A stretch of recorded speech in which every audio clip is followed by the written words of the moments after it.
সরকার ঘোষিত সময় অনুযায়ী নির্বাচনের সময় যতই এগিয়ে আসছে, রাজনীতিতে উত্তাপ ততই বাড়ছে। বিশেষ করে দীর্ঘ আলোচনার পরও জুলাই সনদ বাস্তবায়ন প্রশ্নে এখনো একমত হতে পারেনি রাজনৈতিক দলগুলো।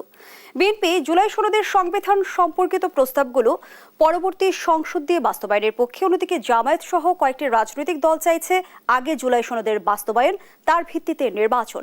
সেই সঙ্গে পিআর নিয়ে নতুন করে রাজনৈতিক অঙ্গনে তৈরি হয়েছে জটিলতা। সবকিছু মিলিয়ে টানাপোড়েনের এই রাজনীতি নির্বাচনী হিসেব নিকেশ জটিল করে তুলবে কি? এই প্রেক্ষাপটে আমাদের আজকের আলোচনা। দর্শক, আমি ফার্নাস জুই, সবাইকে আমন্ত্রণ জানিয়ে শুরু করছি দেশ টেলিভিশনের নিয়মিত আয়োজন দেশ সাম্প্রতিক। নিবেদন করছে Arail angle channel and square বার। আজকের আলোচনায় এগিয়ে নিতে স্টুডিওতে আছেন দুজন সম্মানিত অতিথি। চলুন একে একে পরিচিত হই। আছেন সাখাওয়াত হোসেন সায়ন্থ, সম্পাদক জি9। সেই সঙ্গে আরও আছেন আব্দুল নূর তুষার, গণমাধ্যম ব্যক্তিত্ব, রাজনীতি বিশ্লেষক। দুজনকে আমন্ত্রণ জানাচ্ছি আজকের আলোচনায়। আব্দুল নূর তুষার, আপনাকে দিয়ে আলোচনাটা শুরু করি। যেমনটি বলছিলাম যে বর্তমান বাস্তবতায় আমরা দেখছি রাজনৈতিক দলগুলো নিজ নিজ দাবিতে অনড় অবস্থানে রয়েছে। এরই মধ্যে দেখছি এক পক্ষ আলোচনার টেবিলে, এক পক্ষ রাজপথে। সে সঙ্গে জুলাই সনদ বাস্তবায়ন প্রশ্নে এখনো আটকে আছে, পিআর পদ্ধতি নিয়েও জটিলতা তৈরি হয়েছে। এই যে রাজনীতির টানাপোড়েন, নির্বাচনী হিসেব নিকেশ জটিল করে তুলবে কি? নির্বাচনের হিসাব নিকাশ জটিল হওয়ার আসলে আমি সম্ভাবনা দেখি না। এই জন্য যে নির্বাচন ছাড়া এখন আর কোনো উপায় নেই। নির্বাচন দিতেই হবে এই কারণে যে একটি অগণতান্ত্রিক শাসন দীর্ঘদিন ধরে চললে যেটা ঘটে, যে প্রতিষ্ঠানগুলি যত দুর্বল হয়েছিল সামনে আরো দুর্বল হয়ে যাবে। স্বৈরাচারী শাসন কি করেছে? স্বৈরাচারী শাসন তো একটা অগণতান্ত্রিক শাসন, এবং সেই শাসনের কারণে আমাদের সামাজিক প্রতিষ্ঠান এবং রাষ্ট্রীয় প্রতিষ্ঠান সবই ক্ষতিগ্রস্ত হয়েছে। আপনি দেখবেন যে বিচার, আদালত, সচিবালয়, স্বাস্থ্য ব্যবস্থা থেকে শুরু করে ব্যাংক, বিমা, ইন্স্যুরেন্স, কোথাও নিয়মকানুন মানা হয় নাই। এখন সেই নিয়মকানুন এমন একটি জায়গায় এসে এখন পৌঁছেছে যে এখন সাধারণ মানুষও নিয়মকানুন মানতে চাইছে না, কারণ তারা মনে করছে যে গায়ের জোর অনেক কিছু আদায় করে নেওয়া সম্ভব। ফলে নির্বাচিত একটি সরকার না আসলে এই পরিস্থিতিকে বদলানো খুবই কঠিন। নির্বাচিত সরকার কেন এটা পারবে? কারণ নির্বাচিত সরকারের পেছনে জনসমর্থন থাকবে, এবং তাদের সঙ্গে সংসদে অন্যান্য যারা থাকবেন বিরোধী, তারাও কিন্তু জনসমর্থন নিয়ে আসবেন। এবং এই সংসদকে কার্যকর করতে গেলে অবশ্যই দেশে আইনের শাসন প্রতিষ্ঠা করতে হবে ভবিষ্যতে, কারণ স্বৈরাচারী শাসন যে বাংলাদেশের কাজ করবে না এটা কিন্তু প্রমাণিত এখন। সেই কারণে আমি মনে করি যে নির্বাচন ছাড়া আর কোনো বিকল্প নাই, এটি হতেই হবে। এখন সেটা ফেব্রুয়ারিতে হবে কি হবে না এটা নিয়ে অনেকে সংশয় প্রকাশ করছেন। সেই সংশয়ের কারণ কিন্তু আসলে এটি নয় যে সরকারের অঙ্গীকারের অভাব রয়েছে বা সরকারের মধ্যে কোনো মতদ্বৈততা রয়েছে, ব্যাপারটা সেটা নয়। সেটা হচ্ছে আইনশৃঙ্খলা পরিস্থিতির অবনতি। বিভিন্ন জায়গাতে আইনশৃঙ্খলা পরিস্থিতি যে ধরনের একটি জায়গায় গিয়ে পৌঁছেছে, তাতে করে সবাই মনে করছেন যে আইনশৃঙ্খলা যদি ঠিক মতো রক্ষা করা না যায় তাহলে নির্বাচন হয়তো সুষ্ঠুভাবে আয়োজন করা যাবে না। কিন্তু আমি মনে করি যে এতে কিছু আসে যায় না। সারা বাংলাদেশে আইন শৃঙ্খলা পরিস্থিতি একসঙ্গে খারাপ হয় না। যে আসনগুলিতে অথবা আসনের যে কেন্দ্রগুলিতে আইন শৃঙ্খলা পরিস্থিতি খারাপ হবে সেগুলিতে ভোট স্থগিত রেখে আবার ভোট নেওয়া যাবে, অথবা চাইলে পরে সেই আসনগুলিতে পরেও ভোট নেওয়া যাবে। নির্বাচনের বিধানের মধ্যে সবই আছে। ফলে আমি মনে করি না যে আইন শৃঙ্খলা পরিস্থিতির অজুহাত দিয়ে নির্বাচন পেছানোর কোনো জায়গা আছে। বরং যদি কেউ বলেন যে আইন শৃঙ্খলা পরিস্থিতির অবনতি হয়েছে বা আমরা আইন শৃঙ্খলা পরিস্থিতির নিরাপত্তা এইসব আমরা নিশ্চিত করতে পারবো না, তাই নির্বাচন করছি না, তাহলে ধরে নিতে হবে যে তারা ব্যর্থ। যারা এখন পারছেন না আইন শৃঙ্খলার পরিস্থিতি ঠিক করতে, নির্বাচন না হলে কি তারা পরের 2 বছরে পারবেন, 3 বছরে পারবেন? তা যে এখন পাশ করবে না সে আদুভাই হবে, সে ভবিষ্যতেও পাশ করবে না, এটাই সম্ভাবনা বেশি। ফলে আমি মনে করি যে নির্বাচন ফেব্রুয়ারিতে হতেই হবে, এটার কোনো বিকল্প নাই। এবং এই কারণে ঐকমত্য কমিশনের দ্বিতীয় ব্যক্তি যিনি, তিনিও কিন্তু বলেছেন যে নির্বাচন না হলে জাতীয় নিরাপত্তা হুমকির মুখে পড়বে। কিছুদিন আগে প্রধান উপদেষ্টা আমরা দেখেছি শঙ্কা প্রকাশ করেছে যে অন্তর্বর্তী সরকারকে একটি পক্ষ চাচ্ছে না যে নির্বাচন পর্যন্ত পৌঁছে দিতে। সেই সঙ্গে তিনি এও বলেছেন যে নির্বাচন ভণ্ডুলের এক ধরনের ষড়যন্ত্রও চলছে। নির্বাচন ভণ্ডুল করতে চাইলে অথবা নির্বাচন বিরোধী কেউ ষড়যন্ত্র করতে চাইলে দেশে আইন শৃঙ্খলা রক্ষাকারী বাহিনী আছেন, গোয়েন্দা বাহিনী আছেন, অন্যরা আছেন, তাদেরকে দিয়ে খুঁজে বের করতে হবে যে কারাই কাজটা করছেন। আর যদি খুঁজে পাওয়া নাও যায় তাহলে যারা করতে চান নির্বাচন তারা সদল বলে এগিয়ে যাবে নির্বাচন করার জন্য। যে কোনো একটি দল, মনে করেন রাজনৈতিক দল, মিছিল বের করলে সেই মিছিল ভণ্ডুল করার জন্য কিছু লোক বসে থাকে। কিছু না হলেও আমরা যখন ছাত্র অবস্থায় মিছিল করতাম, কিছু না হলেও উপর থেকে একটু ময়লা ঢেলে দিত, একটা থুতু দিত, কিছু একটা করতে, এটা করে বিরোধীরা, তাতে করে কি মিছিল বন্ধ হয়ে যায়? তো এই জন্য এইসব থুতু ছিটায় নির্বাচন বন্ধ করা যাবে না। এবং যদি কেউ বলে যে থুতু ছিটানোর জন্য, ময়লা ফেলার জন্য লোক দাঁড়িয়ে আছে, তাহলে একটা ছাতি নিয়ে বেরোতে হবে। সবকিছুরই প্রতিকার আছে। এইটা বলে নির্বাচনকে বন্ধ করার কোনো উপায় নাই যে একদল লোক ভণ্ডুল করতে চাচ্ছে, কিছু লোক নির্বাচন চায় না। কিছু লোক নির্বাচন চায় না, এটা তো রাষ্ট্রদ্রোহিতা। নির্বাচন যদি কেউ না চায়, নির্বাচনকে ভণ্ডুল করতে চায়, আইনের মধ্যে আছে যে তার ভয়াবহ বিচার আছে, তো আরো একটু তারা কঠিন করেছেন এইবার। যে এই সরকার কিন্তু এইটাকে আরো কঠিন করেছেন, যে নির্বাচনে বাধা দিলে পরে আরো বেশি কারাদণ্ড হবে, অন্যান্য জিনিসপত্র হবে, যেটা আমি পড়েছি পত্রিকায়। তার মানে এইগুলো আসলে কোনো কথা না, নির্বাচন করতে চাইলে করা সম্ভব। বাংলাদেশের পক্ষের শক্তিগুলোর এই বিভক্তি বিভাজন আসলে কি বার্তা দেয়? অভ্যুত্থানের পক্ষের শক্তির বিভক্তি বিভাজন হয় নাই আসলে। অভ্যুত্থানের পক্ষের শক্তি কারা ছিল? শেখ হাসিনার বিরোধী শক্তি। তারা কারা? বিএনপি, জামাত ইসলাম, মিত্র যে দলগুলি আছেন তারা, এমনকি কমিউনিস্ট পার্টির একটা অংশ, কমিউনিস্ট রাজনীতি যারা করেন তাদের একটা অংশ, তারা সবাই স্বৈরাচারী এই শাসনের বিরুদ্ধে গিয়েছেন। ফলে তারা তো আগে থেকে আলাদাই ছিলেন, তাদের রাজনীতি আলাদা আলাদা। তাহলে বিভক্তিটা কোথায় হলো? একটা নতুন রাজনৈতিক দল হয়েছে এনসিপি, তাদের রাজনীতি জুলাই আলাদা। সনদের মতো একটি মৌলিক বিষয় কেন একমত হতে পারছে না জুলাই রাজনৈতিক সনদ দলগুলো? মৌলিক বিষয় হলো কোথা থেকে? এইটা আমার একটা প্রশ্ন। এটা তো মৌলিক বিষয় না। জুলাই সনদ হচ্ছে একটা সিস্টেম চালু করার চেষ্টা করা হচ্ছে, যেটার মধ্যে দিয়ে জুলাই আন্দোলনে অংশগ্রহণকারী বিভিন্ন পক্ষের একটি অংশ মনে করছে যেটা হলে পরে তাদের জন্য অধিকতর নিরাপত্তা নিশ্চিত করা হবে, তাদের ভবিষ্যতে বিচার আচার বন্ধ করা যাবে, তাদের বিরুদ্ধে কোনো ব্যবস্থা নিতে গেলে সেইটাকে এই জুলাই সনদ দিয়ে প্রোটেক্ট করা যাবে। জুলাই সনদ যদি কালকে নাও থাকে, তারপরেও তো নির্বাচন না করার কোনো কারণ নাই। জুলাই সনদ থাকলে নির্বাচন হবে, না থাকলে নির্বাচন হবে না, এটা কিন্তু আমাদের আইনে সংবিধানে কোথাও নাই। এটা হচ্ছে তারা চাচ্ছেন যে জুলাই সনদটা দিতে হবে। এখন ধরেন তারা চাইলেই চাইতে পারেন, আমিও মনে করি জুলাই সনদ নিয়ে অনেক কিছু হতে পারে, কিন্তু এটার সঙ্গে নির্বাচনকে সম্পৃক্ত করে দেওয়ার কোনো যুক্তি নাই, এটা অযৌক্তিক। আরেকটা হচ্ছে যে বিভক্তি আসলে কোথাও নাই, আগে থেকেই তো এটা বিভক্ত ছিল, যেটা আমি আপনাকে বললাম। এনসিপি একটা নতুন দল, তো এনসিপি কি অন্য কোনো দলের সাথে সমমনা? ব্যাপারটা তা না। তাদের আলাদা আলাদা রাজনীতি আছে, প্রত্যেকের আলাদা রাজনীতি আছে, ধর্মীয় রাজনীতি যারা করেন তাদের আলাদা রাজনীতি আছে, এবং তারা যার যার দলে ফেরত গিয়েছেন। ঐক্যটা হয়েছিল কোন প্রশ্নে? শেখ হাসিনা ক্ষমতা থেকে যাবেন, দেশে একটি গণতান্ত্রিক শাসক আসবেন, বা একদল লোক এসে গণতান্ত্রিক শাসন কায়েম করবেন। মূল সমস্যা তো ছিল গণতন্ত্রহীনতা। গণতন্ত্র আসলে সবকিছু এমনিতেই ঠিক হয়। এটা অনেকটা আমাদের ডাক্তারের ইলেকট্রোলাইট ইমব্যালেন্সের মতো, মানে ইলেকট্রোলাইট ইমব্যালেন্স হয়ে গেছে, ফলে আপনি সেটা দিচ্ছেন, সোডিয়াম দিচ্ছেন, পটাশিয়াম দিচ্ছেন, যেটা যেটা কম বেশি ঠিক করছেন।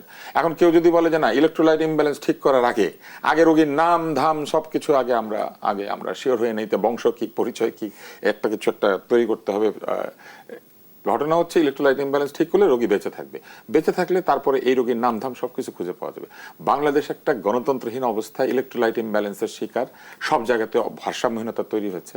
যার প্রমোশন পাওয়ার কথা সে প্রমোশন পায় না। আমার পাশে যে বসে আছে জিজ্ঞেস করেন, বছরের পর বছর প্রমোশন বন্ধ করে রেখেছে একদম অনৈতিকভাবে। এটা নিয়ে আমরা দুঃখ করেছি, কষ্ট করেছি, আমরা সমব্যথী হয়েছি, কিন্তু আমরা কিছু করতে পারি নাই। তো এই যে জিনিসগুলি, এই অনিয়মগুলি কেন হয়েছে? গণতন্ত্র নাই বলে। গণতন্ত্র থাকলে এগুলো সব নিয়ম মতো হতো, এবং হলে পরে এই যে এত বড় আন্দোলন সেটা করতে হতো না। গণতান্ত্রিকভাবে উনি বহু আগে ভোট হারিয়ে বিরোধী দলে চলে যেতেন, অথবা আওয়ামী লীগ হেরে যাইতো মানুষ না চাইলে। কিন্তু গণতন্ত্র নাই বলেই তো ওরা হারেও না, জিতেও না, নিজের মতো করে বসে থাকে, এবং বসে থাকতে গিয়ে তুই অবস্থাটা করেছে। কিন্তু জনাব আব্দুর রহমান তুষার, আপনি বলছিলেন যে জুলাই সনদের সাথে নির্বাচন কোনোভাবে সম্পর্কিত না, কিন্তু সম্প্রতি নিশ্চয় আপনি অবগত আছেন, প্রধান উপদেষ্টা যেমনটি বলেছে যে আগামী ফেব্রুয়ারিতে নির্বাচন হবে, সে নির্বাচন হবে মহোৎসবের, যদি সংস্কার প্রস্তাব বাস্তবায়নের বিষয়ে ফয়সালা করতে পারি। ফয়সালা মানে তো সব সংস্কার প্রস্তাব মেনে নেওয়া না, তাই না? ফয়সালা মানে হচ্ছে সকলে মিলে একটা কোনো পয়েন্টে পৌঁছাবেন, যেখানে পৌঁছালে সবাই বলবেন যে হ্যাঁ এই পর্যন্ত ঠিক আছে। ফলে পরিপূর্ণভাবে সংস্কার হাসিল করতে গেলে কিন্তু এটা 5-10 বছরও হবে না। প্রয়োজনীয় সংস্কার কি ছিল? প্রয়োজনীয় সংস্কার ছিল নির্বাচন কমিশনকে স্বাধীন সার্বভৌম করা, যাতে সে সরকারি নির্দেশে উঠা বসা না করে। আর কি দরকার ছিল? সরকারকে নিরপেক্ষ করা, সেটা হয়েছে। আরেকটা কি ছিল? আইন শৃঙ্খলা পরিস্থিতি এতটুকু রাখা যাতে সব ভোটার এসে নিরাপদে ভোট দিতে পারেন। এটা নিশ্চিত করলেই ভোটটা হয়ে যায়। আর ভোটের ফলাফলে যে জিতবেন তাকেও তো এই জুলাইয়ের যে আন্দোলন, সেই আন্দোলনের প্রতি শ্রদ্ধাশীল হয়ে অনেক কিছুই আছে যেটা মানতে হবে, করতে হবে। কারণ জনগণের ইচ্ছার বিপরীতে গিয়ে তো গণতান্ত্রিক কোনো দল টিকে থাকতে পারে না, সে পারবে না, তাহলে জনপ্রিয়তা হারাবে।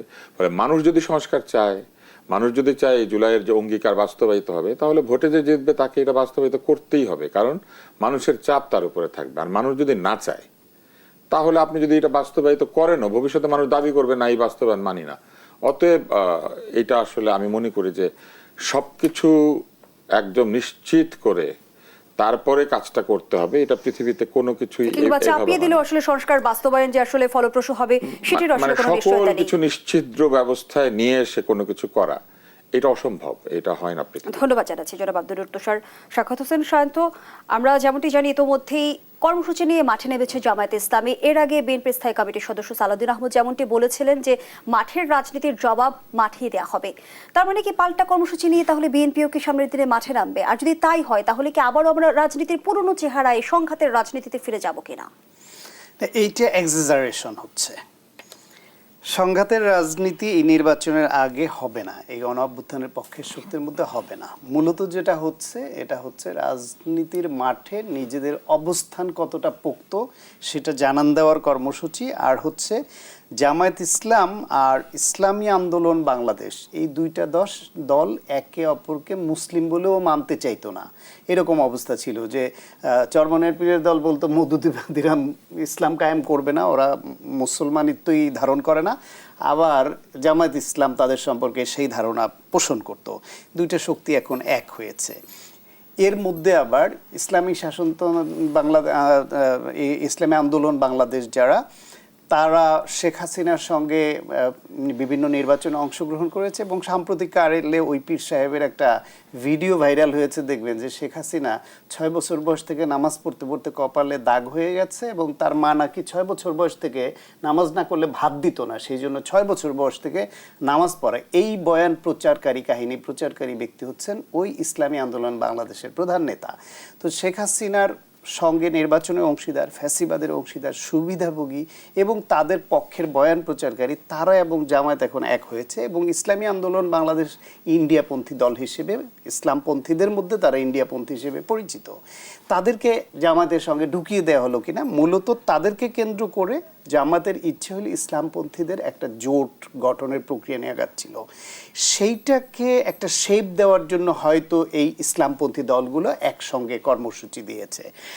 আর পাশাপাশি আবার দেখবেন হেফাজত আবার জামাতের বিরুদ্ধে কিন্তু এদেরকে ভণ্ড, এরা ক্ষমতা আসলে ইসলাম কায়েম হবে না সেই অবস্থানে আবার আছে।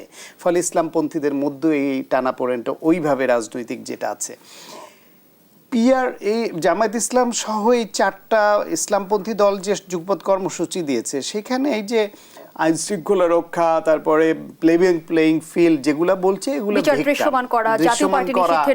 এগুলি কোনো দাবি না। আসলে মূল দাবি তাদের 3টা। জুলাই সনদের আইনি ভিত্তি নির্বাচনের আগে দিতে হবে এবং তার ভিত্তিতে নির্বাচন হতে হবে। পিআর, বিশেষ করে নিম্ন কক্ষ নিয়ে বেশি তারা উভয় পক্ষ উচ্চ কক্ষটা অনেকেই চাচ্ছে, নিম্ন কক্ষ হাতে গোনা 2-4টা দল চাচ্ছে, তার মধ্যে এই জামায়াত ইসলাম, ইসলামী আন্দোলন বাংলাদেশ, আর এক লোক জামায়াত নিষিদ্ধ।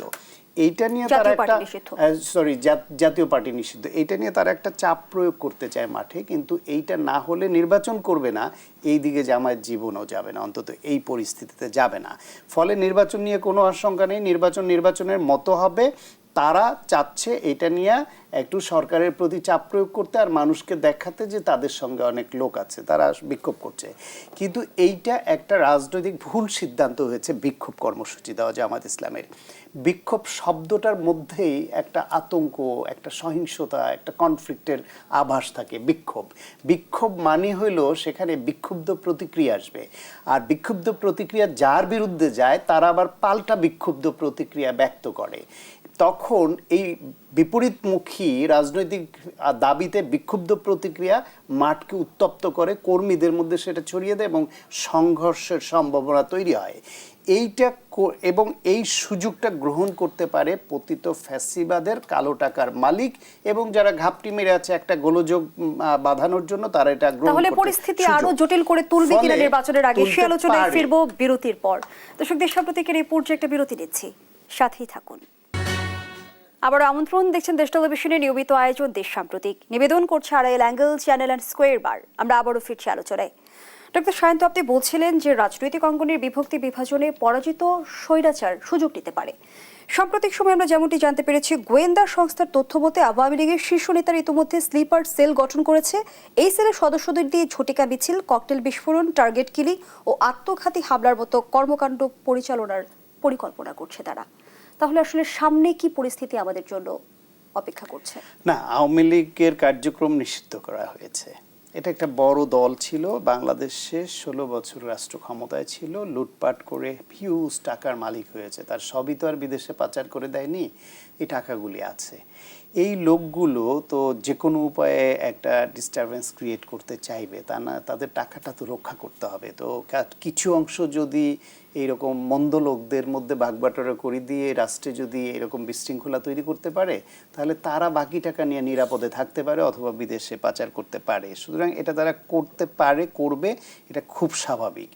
সেইটাকে গোয়েন্দা রিপোর্টের মাধ্যমে দেশে গণঅভ্যুত্থানের পক্ষের শক্তিকে ঐক্যবদ্ধ রেখে আইন শৃঙ্খলা বাহিনীর মাধ্যমে এবং রাজনৈতিক শক্তি দিয়ে মোকাবেলা করে সেটাকে প্রতিহত করতে হবে, এতে কোনো সন্দেহ নেই। আর একটা বিষয় হচ্ছে, জামায়াত বিএনপি ভোটের রাজনীতি নিয়ে নিজেরা বাহাস করুক, যতই ভিন্ন অবস্থান দেখাক, ফ্যাসিবাদ সামনে আসলে কেউই ছাড় দিবে না। এনসিপি বলেন, অন্যরা বলেন, তখন সব এক হয়ে যাবে। এটা আপনি যে কোনো একটা ইনসিডেন্ট হলেই দেখবেন, বা অতীতও দেখেছেন, এক হয়ে যাবে, এ ব্যাপারে কোনো সন্দেহ নাই। কেউ যদি উল্লসিত হয় এই জামায়াতের এই কর্মসূচি দেখে, চিহ্নিত করার আসলে পন্থাটা কি? ফ্যাসিবাদ চিহ্নিতই তো, চিহ্নিত করার আবার পন্থা লাগবে কেন? দেশে, এই দেশে প্রত্যেকটা যেহেতু মানুষ, এখন তাদের রাজনৈতিক কার্যক্রম নিষিদ্ধ, তারা অনেকটা রাজনৈতিক অঙ্গনে নিষ্ক্রিয়। আপনি কি দেখছেন না যারা মিছিল নামাচ্ছে ওরা কারা?